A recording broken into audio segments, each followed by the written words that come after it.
ನೀವು ಬಂದ ಮೇಲೆ ಅಂದರೆ ಮಾಳು ಮತ್ತು ನೀವು ಆಚೆ ಬರ್ತೀರಾ, ಈಗಲೂ ಕೂಡ ಸೋಷಿಯಲ್ ಮೀಡಿಯಾದಲ್ಲಿ ಎಲ್ಲರೂ ಕೂಡ ಸ್ಪಂದನನೇ ಆಚೆ ಬರ್ತಾ ಇದ್ದಾರೆ, ಆಚೆ ಬರಬೇಕಾಗಿತ್ತು ಅನ್ನೋ ಅಭಿಪ್ರಾಯ ಬರ್ತಾ ಇದೆ. ಓಕೆ, ಸೊ ನಿಮಗೇನು ಅನಿಸುತ್ತೆ ಸರ್? ಮನೇಲೂ ಕೂಡ ನಾನು ಹೊರಗೆ ಬರೋ ಟೈಮಲ್ಲಿ ಅಲ್ಲಿ ಲೈನಲ್ಲಿ ನಿಲ್ಲಿಸ್ಬಿಟ್ಟು ಬಿಗ್ ಬಾಸ್ ಕೇಳಿದ್ರು, ಮನೆಯಿಂದ ಯಾರು ಹೋಗ್ಬಹುದು ಅಂತ ಕೇಳ್ತಾರೆ. ಒಬ್ಬರು ನನ್ನ ಹೆಸರು ತೊಗೊಳಲ್ಲ. ಧನುಷ್ ಹೆಸರು ಬರುತ್ತೆ, ಸ್ಪಂದನ ಹೆಸರು, ರಾಶಿಕಾ ಹೆಸರು, ಮತ್ತು ಧ್ರುವಂತ್ ಹೆಸರು, ರಕ್ಷಿತಾ ಹೆಸರು ಬರುತ್ತೆ, ನನ್ನ ಹೆಸರು ಬರಲ್ಲ.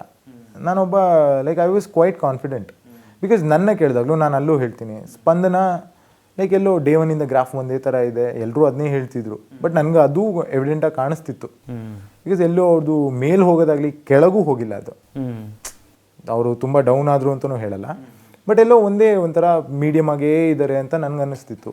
ಅವ್ರು ಕಂಪೇರೇಟಿವ್ಲಿ ನಾನು ಸ್ಟ್ರಾಂಗ್ ಇದ್ದೀನಿ ಅಂತ ನನಗೆ ಅನ್ನಿಸ್ತಿತ್ತು. ಸೊ ಪ್ರತಿ ವಾರ ಕೇಳಿದಾಗಲೂ ಸ್ಪಂದನ ಸ್ಟಾರ್ಟಿಂಗಲ್ಲಿ ಧ್ರುವಂತ್ ಅಂತ ಬಂತು. ಬಟ್ ನಂಗೆ ಗೊತ್ತಿರಲಿಲ್ಲ ಅಣ್ಣನ ರೂಟೇ ಬೇರೆ ಇದೆ ಅಂತ. ನಾವೆಲ್ಲ ಹಿಂಗೆ ಹೋಗ್ತೀರಾ, ಅವ್ನು ಉಲ್ಟಾ ಬರ್ತಿದ್ದ. ಬಟ್ ಅದು ಅವ್ನ ಗೇಮ್ ಇರ್ಬೋದು ಆರ್ ಲೈಕ್ ಅದು ನ್ಯಾಚುರಲ್ ಆಗಿ ಹಂಗೆ ಆಯ್ತೋ ಗೊತ್ತಿಲ್ಲ. ಬಟ್ ಸ್ಪಂದನನ ವಿಷಯ ಬಂದರೆ ನನಗೆಲ್ಲೂ ಜಾಸ್ತಿ ಒಪಿನಿಯನ್ನೇ ಫಾರ್ಮ್ ಆಗಲಿಲ್ಲ ಸರ್. ಆ ಕಾರಣಕ್ಕೆ ಐ ಫೆಲ್ಟ್ ಲೈಕ್ ನಾನು ಬೆಟರ್ ಡಿಸರ್ವಿಂಗ್ ಇದ್ದೀನಿ, ಸ್ಟ್ರಾಂಗರ್ ದ್ಯಾನ್ ಸ್ಪಂದನ ಅಂತ ಅನ್ನಿಸ್ತಿತ್ತು. ಸೊ ಸ್ಪಂದನ ಅಂತಲೇ ಅಂದ್ಕೊಂಡಿದ್ವಿ, ಮಾಳು ಹೋಗ್ತಾನೆ ಅಂತಲೂ ಅಂದ್ಕೊಂಡಿರಲಿಲ್ಲ, ಸ್ಪಂದನ ಅಂತಲೇ ಅಂದ್ಕೊಂಡಿದ್ದು. So this was quite unexpected, ನಂದು ಮಾಡೋದಾಗಿತ್ತು. ಓಕೆ, ಅಂದರೆ ಧ್ರುವಂತ್ಗೆ ಏನಾದರೂ ಈ ಸೀಕ್ರೆಟ್ ರೂಮ್ಗೆ ಹೋಗಿ ಬಂದ್ರಲ್ಲ, ಅಲ್ಲಿಂದ ಒಪಿನಿಯನ್ ಏನಾದರೂ ಚೇಂಜ್ ಶುರುವಾಯ್ತಾ? ಹೇಗೆ ಅಲ್ಲಿಂದ ಏನಾದರೂ ಅವ್ನ ಪರ್ಸ್ಪೆಕ್ಟಿವ್ ಮತ್ತು ಅಥವಾ ಸ್ಟ್ರಾಂಗ್ ಆಗ್ತಾ ಬಂದ್ರ ಹೇಗೆ ಅಂತ? ಧ್ರುವಂತ್ ಆ್ಯಕ್ಚುಲಿ ನಾನು ಸೀಕ್ರೆಟ್ ರೂಮ್ ಹೋಗಿ ಬಂದಾಗಿಂದ ತುಂಬ ಹೈಪರ್ ಆಗೋಕ್ಕೆ ಸ್ಟಾರ್ಟ್ ಮಾಡಿದ್ರು. Like hyper in the sense ತುಂಬ ಮಾತಾಡೋದಾಗಲಿ, ತುಂಬ ಲೈವ್ಲಿ ಆಗಿರೋದಾಗಲಿ. ಅದಕ್ಕೂ ಮುಂಚೆ ಅವರು ಒಂದು ಬೀನ್ ಬ್ಯಾಗ್ ಹಾಕ್ಕೊಂಡು ಅವ್ರ ಪಾಡಿಗೆ ಅವ್ರು ಕೂತ್ಕೋದಿದ್ರು. ಬಟ್ ಸೀಕ್ರೆಟ್ ರೂಮಲ್ಲಿ ಅದೇನು ನೋಡಿದ್ರು ಗೊತ್ತಿಲ್ಲ. ಅವ್ರು ಬಂದು ಅದು ತುಂಬ ನೋಡ್ಬಿಟ್ಟಿದ್ದೀನಿ, ಎಲ್ಲರ ಪರ್ಸ್ಪೆಕ್ಟಿವ್ ಗೊತ್ತಾಯಿತು ನನಗೆ ಏನು ಅಂತ ಅವರು ಡಿಸ್ಕ್ಲೋಸ್ ಮಾಡಲಿಲ್ಲ ನನ್ನ ಜೊತೆ. ಬಟ್ ಹೇಳಿದ್ರು. ಅದಾದಮೇಲೆ ಅವ್ರದ್ದು ಆಟ ಡೆಫಿನೆಟ್ಲಿ ಚೇಂಜ್ ಆಯಿತು ಸರ್. ಬಿಕಾಸ್ ಮುಂಚೆ ಇದ್ದಿದ್ರು ಅಂದ್ಗೂ ಈ ಆಚೆ ಬಂದಿದ್ರು ಅಂದ್ಗೂ ನೋಡಿದ್ರೆ ಇನ್ನು ಪಾಸಿಟಿವ್ ವೇ ಅವ್ರಿಗೆ ಹೆಲ್ಪ್ ಆಯಿತು ಅಂತಲೇ ಹೇಳ್ತೀನಿ.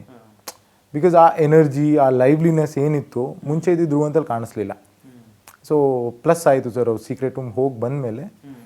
ಹಿ ವಾಸ್ ನನ್ನ ಕೊನೆಯಲ್ಲಿ ಧ್ರುವನ್ ಜೊತೆ ಸ್ವಲ್ಪ ಫ್ಯಾಮಿಲಿ ವೀಕೆಲ್ಲ ಆದಮೇಲೆ ಆವಾಗ ಸ್ವಲ್ಪ ಮಾತಾಡೋಕ್ಕೆ ಸಿಕ್ತು ಅವ್ರ ಜೊತೆ.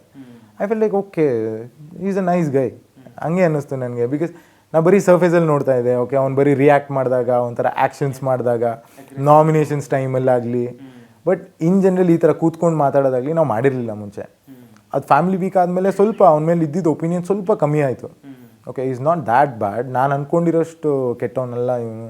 ಕೆಟ್ಟವನು ಅಂತಲ್ಲ, ಇನ್ ದ ಸೆನ್ಸ್ ಒಂದು ಪರ್ಸ್ನಾಲಿಟಿ ಮನೆಯೊಳಗೆ ಇದ್ದಿದ್ದು ಹೇಗೆ ಅಂತ ಆಮೇಲೆ ನೋಡಿದಾಗ ಸ್ವಲ್ಪ ಚೇಂಜ್ ಆಯ್ತದು. ಸೊ ಅದು ಪ್ಲಸ್ ಆಯ್ತು ಆ್ಯಕ್ಚುಲಿ. ಸೀಕ್ರೆಟ್ ರೂಮಿಂದ ಆಚೆ ಬಂದಮೇಲೆ ಪರ್ಸ್ಪೆಕ್ಟಿವ್ ನಮ್ಮ ಬಗ್ಗೆ ಅವ್ರಿಗೆ ಏನು ನೋಡಿದ್ರು ಏನಾಯಿತು ಅಂತ ಅವ್ರು ಡಿಸ್ಕ್ಲೋಸ್ ಮಾಡಿರಲಿಲ್ಲ. But it changed.